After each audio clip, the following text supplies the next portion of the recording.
Microsoft decided to break some GPUs in their latest Windows update. 1Password decided that passwords no longer need to be part of 1Password, and Nvidia decided you no longer need to use your graphics card for just video gaming. Before we get into any of it, don't forget that we're giving away this Asetek PC that they sponsored. It's made by Alienware, but Asetek's providing the cooling for the CPU in there. Ryzen 7 5800X, RX 6800 XT, a banger of a system. Asetek, really great people. The way you can win this, we're drawing the winner next Friday, February 17th, over on Twitch. You just come, you watch the stream, you earn points to enter into the giveaway that you redeem for giveaway tickets. It's a whole fun time. Live streams that never end, and I'm even recording this entire episode of Hot News live right now as I'm talking. So you can be part of that in case you want to see Hot News before it even comes out on YouTube. Let's get into Hot News, everybody. I'm your Brett host. We're going to be going over the hottest tech news that I can find on the internet while you enjoy your breakfast, and we're going to start off talking today about a recent Microsoft update that happens to break DirectX applications on Intel graphics cards. This is despite the fact that Intel has actually been making a lot of headway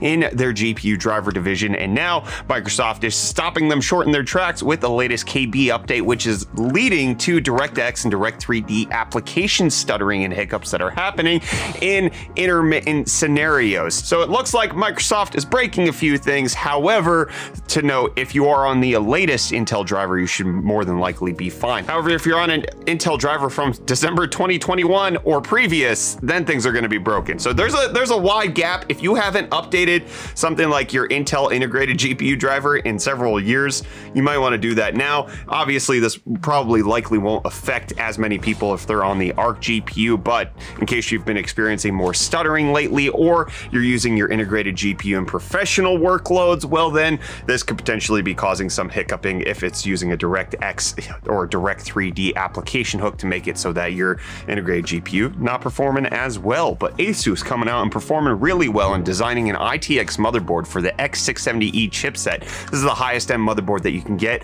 on AMD's lineup right now, and the way that they've done it on mini ITX is weird because you kind of have to have two chipsets in order to get X670E to work, and the way they've done that, it's being found out, is by putting a chipset on a stick and then sticking that in an M.2 port. And so the chipset is on a stick and it's also on the motherboard, and it's a whole host of things on a motherboard that costs a minimum of $450. That's the lowest price in 30 days. It looks like it's an ingenuitive way to get chipsets on chipsets. And speaking of lowest price in 30 days, we've got Reece bringing you the hottest tech deals out on the internet. I want to hear what he has to say. Hey friends, welcome back to UFD Deals, bringing the hottest tech deals out on the internet. Unlike yesterday where I was stuck in morning traffic in the rain, and you know how it goes. I also recorded the first take of this without any audio, so great start. And a great start to today's deals is The Legend of Zelda Breath of the Wild for Nintendo Switch. I don't care what anyone says, I will recommend this game into the ground. It's still one of my top 5 games of all time. This discount is coming straight off the heels of the Nintendo Direct, where they showed off more of the sequel Tears of the Kingdom, which you have less than 100 days to pick this up and play it before the next game comes out, and at $40.99,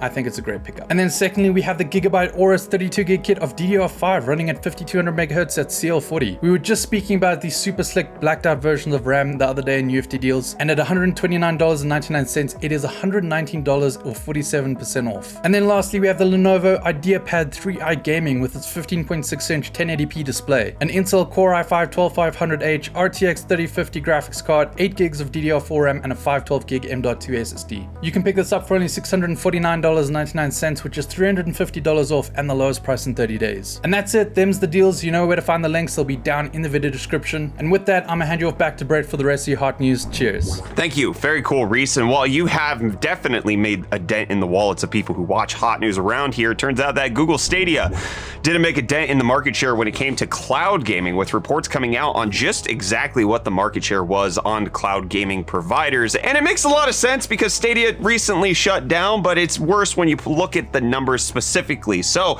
in 2021, Google Stadia had between 5 and 10% of the cloud gaming market share. GeForce Now was 20 to 30. PlayStation cloud gaming, surprisingly, was 30 to 40%, and xCloud was 20 to 30%. I personally have not heard of anybody who uses PlayStation Now, so I'm shocked to see it being that that high, especially above GeForce Now. But in 2022, things really took a turn for the worse. Luna launched for Amazon and conquered 0 to 5% of the market share. Google Stadia dropped to 0 to 5% of the market share. PlayStation Cloud Gaming also dropped to 10 to 20%. GeForce Now also dropped down to 10 to 20, and Microsoft decided that they were going to take the lion's share, coming out to 60 to 70% of the cloud gaming market. Obviously, this is part of Microsoft's attempt at getting Game Pass in the hands of everybody. If you're paying for the highest level of Game Pass, you get Xbox Cloud streaming included with that on your mobile device or elsewhere, so it makes a lot of sense. They have a very good setup that's integrated in not only their console ecosystem, but also in the PC ecosystem, so them conquering the cloud gaming market makes a lot of sense. Stadia losing the cloud gaming market makes a lot of sense,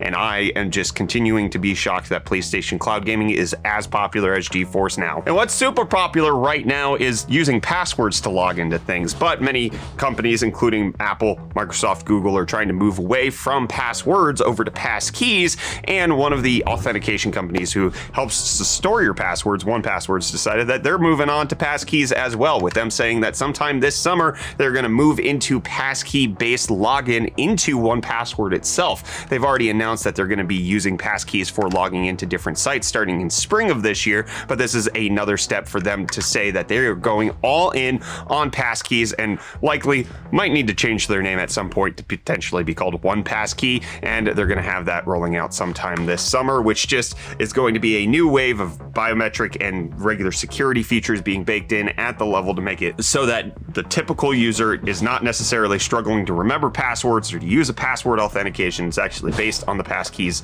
and hopefully will make things more secure and more simple at the same time, which is what you want Twitter to do with their rules rolling out for their API access. They recently announced that they were going to make it exclusively paid. However, that rolled back in a couple of tweets with Elon Musk saying that maybe good bots could get free API access, and Twitter now solidifying those rules with Twitter Dev tweeting out that paid basic access that offers low level of API usage and access to ads API for $100 monthly fee. However, a new form of free access will be introduced, as this is extremely important to our ecosystem, limited to tweet creations of up to 1,500 tweets per month for a single authenticated user token, including login with Twitter. So it does appear like this is going to allow for different bots, like the Pepito the cat story that we talked about that got Elon Musk to change his mind, where it simply was tweeting out whether or not the cat was going in and out of the cat door. It seemed to be good content that people really enjoy on Twitter, and so this would allow for that to happen. However, bots that typically use more than 1,500 tweets will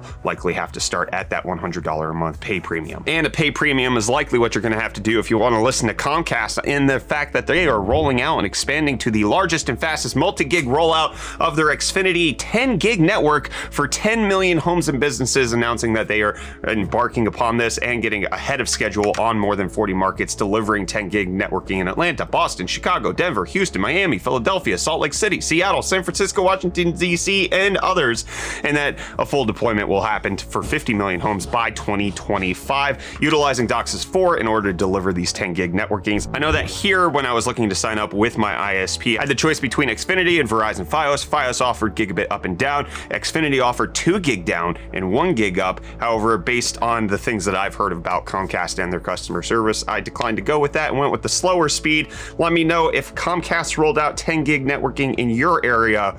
Would you switch over to it? It probably will likely require like a complete overhaul of your internal infrastructure as well if you're using switches and routers and just regular gigabit situations. I want to hear from you. 10 gig rollout. Is this something that you're really looking forward to? Let me know down below in those comments. And Corsair also rolling out some new integration for their RGB software in iCUE, expanding it to just go beyond the Corsair ecosystem. It can now integrate Philips Hue as well as nanoleafs in order to create murals for what they're calling is state-of-the-art lighting that can expand, play the lighting from videos and GIFs on different panels, including in your PC, on your keyboards with the nanoleaf panels that you have, as well as with Philips Hue lighting. So rolling out and making it so that it's a more robust ecosystem and that you can design your entire setup the way that you want to, not just limited to your PC. And NVIDIA is rolling out a much anticipated feature known as RTX Video Super Resolution. We talked about previously how Google Chrome was rolling this out in Chrome, as well as Chromium updates to support NVIDIA's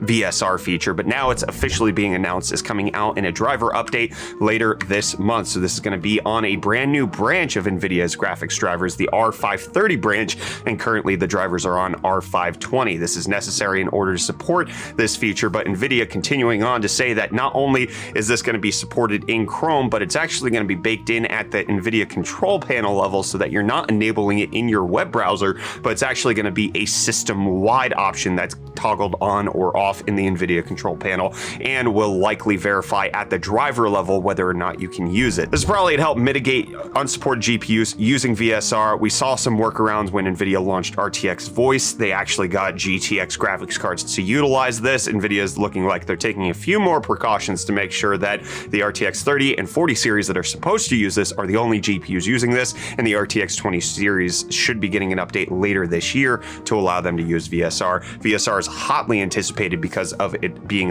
able to up-res videos using NVIDIA's AI technology, potentially making it so that you only have to subscribe to a 1080p tier of some sort of video service, and then it can upgrade it to 4K, or if you're watching a lower resolution video, it could also upscale it for you to make it look higher quality using the same image generation that they're using in video games at the current moment. Let me know if you have any good implementations of VSR that you're looking forward to, whether it be for just watching some streaming content or any other use cases that likely haven't been thought of. That some of the ideas are that it could also be used for cloud gaming. NVIDIA's GeForce Now, you have a 1080p tier, it's upscaling it automatically using your GPU to get it to 4K. But if you have a 30 or 40 series GPU, why are you using GeForce Now? Not quite sure. Let me know down below in the comments. I'm going to let you know that this episode of Hot News is over. Don't forget to come join us over on Twitch for the giveaway that we're doing of this Asetek sponsored Alienware PC, Ryzen 7 5800X, RX 6800 XT. Gracious people over at Asetek. Great at cooling, greater at being really good people to partner with. We're giving this away. Come join us on Twitch for that. I'd love to see you there, and I'll see you back here for Hot News on Monday.